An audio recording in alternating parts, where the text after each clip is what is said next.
Hello everybody, welcome to today's lesson. Let's go ahead and get started with today's lesson objective.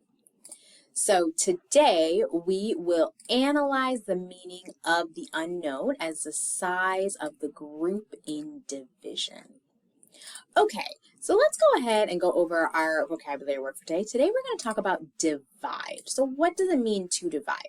So dividing means to share or separate into equal groups or equal parts. So over here we see we have 1, 2, 3, 4, 5, 6, 7, 8, 9, 10, 11, 12, 13, 14, 15 puppies, and we are sharing them into, or we're putting them into equal groups.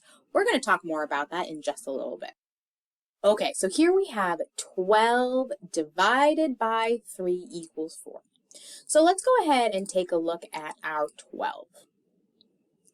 In this case, what does 12 represent? We have a total of 12 stars, so what do you think 12 is going to represent? Yeah, that's right. 12 represents the total number of stars we have. Okay, now what does 3 represent? I'm noticing that I have 3 groups. So what does 3 represent? 3 represents the number of groups that we have. And then we have 4. I see 4 over here. I'm also seeing 4 stars in each group. So what does 4 represent? 4 represents the number in each group. So this is one way that we can look at this. Another way is if we were to look at 12 divided by 4 equals 3.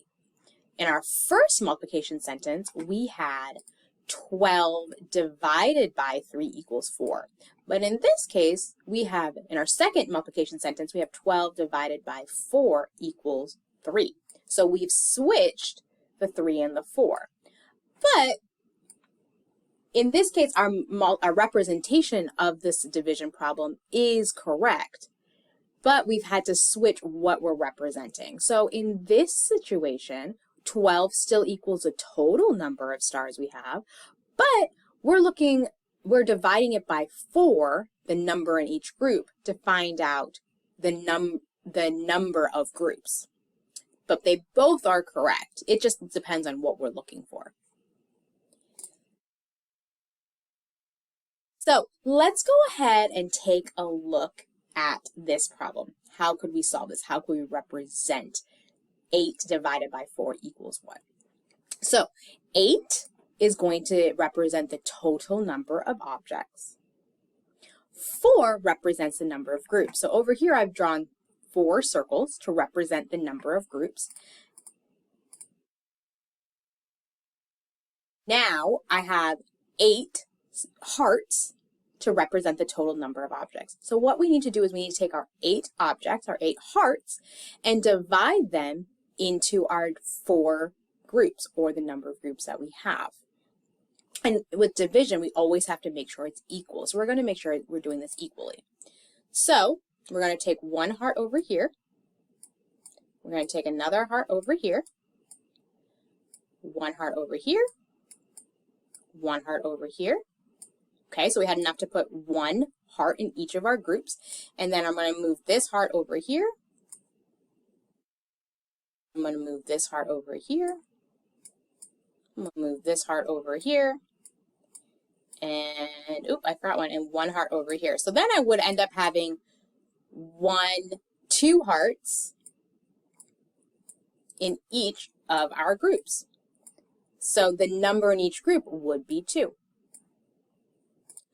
Okay, so this was how we represented our picture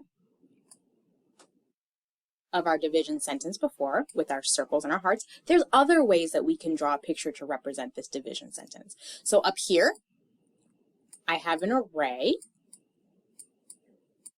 Okay, so I have my 8 hearts, or 8 objects, divided into 4 rows with 2 in each row. We also have this way of representing our division sentence. So we have our 8 objects divided into 4 groups, our 4 circles, with 2 in each group.